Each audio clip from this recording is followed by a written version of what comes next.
Vishwanath प्रीतिदश्च Sarvadev प्रियङ्करः वियद्व्यापी दरुरूपश्चन्द्रसूर्यविलोचनः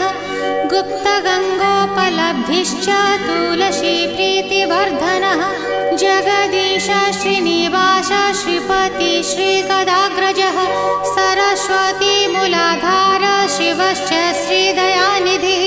प्रजापतिर्भृगुपतिर्भार्गवो नीलसुन्दरः